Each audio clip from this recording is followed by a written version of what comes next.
किसी के पिता का देहावसान होता है तो लोग दुखी होते हैं, शोक सभा करते हैं, प्रार्थना सभा करते हैं, भजन कीर्तन करते हैं।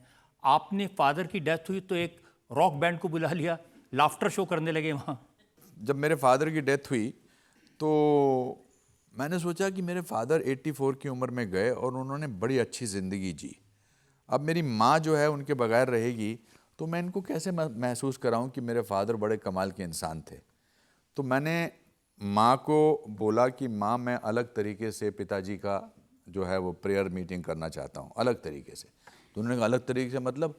मैंने कहा कि मैं लोगों को नहीं कहूँगा कि सफ़ेद कपड़े पहन कर आओ, मैं उनको कहूँगा कि तुम कलरफुल कपड़े पहनो और हंसते हंसते आओ, और मैं पिताजी के लिए रॉक बैंड मंगाऊंगा। मेरे फादर ऊपर से नीचे देखकर ये नहीं कहने चाहिए, यार तूने कितनी बोरिंग मेरी प्रेयर मीटिंग की है। तो मेरे फादर के फेवरेट गाने वो रॉक बैंड ने बजाए। मैंने अपने फादर के सारे फ़नी किस्से अपनी दुनिया को, अपने सारे लोगों को सुनाए। जब ख़त्म हुई प्रेयर मीटिंग, लोग हंस हंस के गिर रहे थे। मेरी माँ ने मुझे रात को कहा कि अनुपम थैंक यू बेटा थैंक यू, तूने मुझे महसूस कराया कि मेरा पति कोई बहुत ही महान इंसान था। तो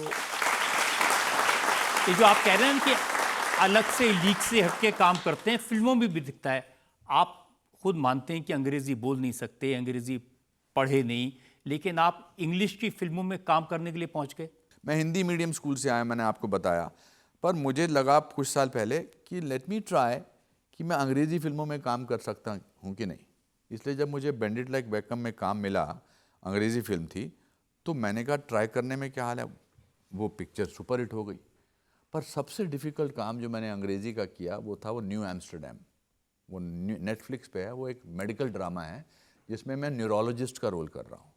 मेरे से नॉर्मल वर्ड नहीं बोले जाते, मेरे को उसमें ऐसे ऐसे मेडिकल वर्ड बोलने थे, मैं सुबह 4 बजे उठ के वो वर्ड्स याद करता था। आई थिंक कि unless you make your job difficult, how will you know you are capable of doing that और नॉट। और मेरा वो सबसे कामयाब सीरीज़ रहा है। इनफैक्ट वो अमेरिका में बहुत कामयाब हुआ। मुझे अभी भी जब मैं इंग्लिश बोलता हूँ, मैं मन में ट्रांसलेट करके बोलता हूँ कि पहले हिंदी से अंग्रेज़ी ट्रांसलेट करता हूँ, फिर उसके सामने बोलता हूँ। और उल्टा तो है ही, मैं क्यों करूँ वही काम जो मैं पिछले साल करता था। मैं अगले साल क्यों नहीं डिफरेंट काम करूँगा। उल्टा काम आपको गिनाता हूँ। ये जो अमेरिका की सीरीज है जो आप कह रहे हैं बहुत सक्सेसफुल हुई, जिसकी वजह से आपको लोग डॉक्टर साहब कहने लगे और अमेरिका में, इंडिया में, हर जगह पॉपुलर हुई, वो भी आप आधा छोड़ के वापस आ गए हिंदुस्तान। हाँ, उसके 5 सीजन्स थे और मुझे बहुत पैसा मिलता था। मगर Kiran was unfortunately detected with cancer, multiple myeloma. और मुझे लगा कि मैं कैसे अमेरिका में रह सकता हूँ। इस समय किरण को मेरी ज़रूरत है। मैं एज ए डॉक्टर तो हूँ नहीं कि मैं उनकी हेल्प कर सकता हूँ, बट कभी कभी सपोर्ट सिस्टम होना किसी के साथ जो आपकी ज़िंदगी के साथ जुड़ा हुआ है इतने सालों से। मेरी बीवी हैं इतने सालों से, मेरे दुख सुख में मेरे साथ रही है। मैं कैसे सीरीज़ कर सकता हूँ। तो मैं वो सीरीज़ छोड़ के किरण के पास आ गया। तो उससे मैंने उसकी बीमारी को या उनकी डिजीज़ को तो मैं कुछ नहीं कर पाया, मगर एक हिम्मत बनती है कि कोई इंसान आपके साथ है। तो मुझे उसने हालांकि कहा नहीं था मुझे किरण ने कि तुम आ जाओ, मगर मुझे लगा कि ये कामयाबी छोड़कर उधर कामयाब होना, रिश्तों में कामयाब होना बहुत इंपॉर्टेंट है, जिसमें वापस चला। पब्लिक में एक दो सवाल ले सकते हैं क्विकली। हाँ सर, आपकी सतीश कौशिक के साथ दोस्ती बहुत मशहूर थी। मेरा सतीश कौशिक बहुत जिगरी दोस्त था। यहाँ के नेशनल स्कूल ऑफ ड्रामा से 1974 से दोस्त था, और उसकी अकस्मात मृत्यु से मुझे बहुत झटका लगा। He was a great man. आज भी मैं कभी कभी अपने ड्राइवर को बोलता हूँ कि चल ज़रा सतीश के ऑफिस ले जा। उनकी बेटी मेरी, मैं उनको बहुत प्यार करता हूँ, वंशिका को, और I will always miss him. मैं देखा है जब आप और सतीश कौशिक बैठते थे तो फिर हंसी के फव्वारे छूटते थे। जी जी जी। और ये ऑटोमेटिक होता था। Satish had a great sense of humour. वो अपना मजाक बहुत आसानी से उड़ाता था। उनके सामने आपने किस्सा सुनाया था कैसे शादियों में खाना खाने के लिए। हाँ, क्या था, जब मैं काम ढूंढता था शिमला बॉम्बे में, तो खाना अच्छा खाने को तरस जाते थे, और मेरी दाढ़ी थी थोड़ी ब्राउन थी, तो मुझे लोग अंग्रेज़ समझते थे। तो मेरे पास एक प्ले किया था मैंने, थ्री पेनी ओपेरा, उसका एक वाइट सूट मैंने अपने पास रख लिया था। तो सतीश कौशिक, मेरे दूसरे एक दो दोस्त, मेरे को वो वाइट सूट पहनाते थे, मैं एक रिम का ऐसा चश्मा पहनता था और अंग्रेज़ बनकर मुझे शादी पे ले जाते थे किसी के। और हिंदुस्तानियों को बड़ी आदत है कि अंग्रेज़ एक शादी पे आया है, तो मुझे वो मिलवाते थे कि जी this is mister Bertolt Brecht from Germany.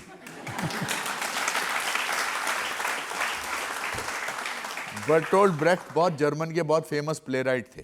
And Satish used to introduce me, he is a very famous person from Germany, he is the person who has done this and this। और मैं ऐसे करके चश्मा लगा के जलेबी खाता था, कचौड़ी खाता था, खाना खाता था, और बहुत सारी शादियां हमने अटेंड की हैं, ऐसी बहुत सारी शादियां। या आपके यहाँ किसी अंग्रेज़ की ज़रूरत हो, मैं दाढ़ी लगा के आ सकता हूँ।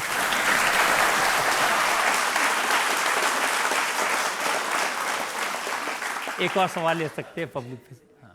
I just want to answer a question. Hindi में अच्छा, बोलो हिंदी ना। में। मुझे हिंदी आती है। आजकल जैसे एक्टर्स आपके सवाल से पहले मैं आपको एक अंग्रेजी का एक किस्सा सुनाना चाहता हूँ, अगर आपकी इजाज़त हो। इजाज़त है? हाँ हाँ प्लीज। जज साहब इजाज़त है? सर मैं हिंदी मीडियम स्कूल से आया हूँ। हिंदी मीडियम स्कूल में दो चीज़ें होती हैं, एक तो अंग्रेजी मीडियम स्कूल की लड़कियाँ आपको नहीं देखती हैं, बिल्कुल भाव नहीं देती है ना। ये सारे जो आगे हिंदी मीडियम के बैठे हैं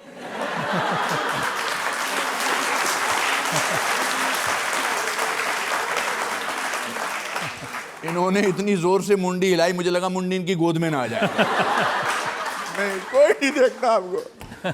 तो हमारे प्रिंसिपल थे सत्य प्रकाश जी, और मुझे अंग्रेजी बोलने का बड़ा शौक था। ये भी एक रीज़न था कि कोई तो मेरी तरफ देखे, और मैं बहुत पतला था। I was so thin that I could see through a keyhole with both my eyes। तो मैं ऐसे पतला पतला ऐसे करके चलता था, जैसे कोई लड़की साथ से गुजरती थी मैं बोलता था, to every action there is equal and opposite reaction and a body is immersed in water। तो मेरे एक दिन प्रिंसिपल साहब ने मुझे बुलाया और बोले, भाई हमारे यहाँ एक प्रिंसेस दुर्गावती ऑफ लखनपुर है जो हमारी सबसे बड़ी डोनर थी, हमारे स्कूल को सबसे ज़्यादा पैसा देती थी, 2000-3000 रुपये देती। तो हर साल वही हमारी चीफ गेस्ट होती थी, मतलब देखते देखते वो आई थिंक 200 साल की हो गई थी ऑलमोस्ट। तो प्रिंसिपल साहब ने कहा कि उनके ऑनर में एक स्पीच देनी है, तो तुम अंग्रेज़ी में याद कर लोगे। मैंने कहा सर अंग्रेज़ी में कैसे याद कर लूँगा? कहते नहीं नहीं याद कर लो, घोटा लगा लो। तो मेरे एक चाचा जी थे जो पढ़े लिखे थे, प्यारेलाल जी अभी भी हैं, तो वो कहते थे कि अगर आप एडिटोरियल याद कर लो ना, उससे अंग्रेज़ी सुधरती है। तो 15 दिन बाद प्राइज़ डिस्ट्रीब्यूशन था, तो मैं एडिटोरियल भी याद कर रहा था और ये स्पीच भी याद कर रहा था प्रिंसेस दुर्गावती ऑफ लखनपुर में। जिस दिन प्राइज डिस्ट्रीब्यूशन था मेरी स्पीच थोड़ी मिक्स हो गई, तो मैंने ऐसे स्पीच दी, थोड़ी एग्जैजरेटेड है मगर सच है। Ladies of the gentleman, I would have to should could have to understood a few homogeneous words in kind condolence of princess Durgavati of Lakhanpur. The infection of the last commission in the life founding, that is why I am looking at you, sometime I'm furniture and sometime I'm missing the room। उसके बाद मेरे principal साहब को heart attack हुआ था, जिसमें मुझे लगता था कि मेरा बहुत बड़ा हाथ था। पूछिए, हिंदी में पूछिए प्लीज, आपको कसम है। हाँ सर ना, आजकल जैसे एक्टर्स के बड़े बड़े बाल और बड़ी बड़ी दाढ़ी होती हैं, तो उनके साथ आपको अजीब नहीं लगता? वो जंगली जैसे नहीं लगते आपको? देखिए दुनिया में दो ही किस्म के मेन हैं, बॉल्डीज एंड फ्यूचर बॉल्डीज। तो ये जो जितने लंबे बाल, फिर वो ऐसा कर रहे हैं यार।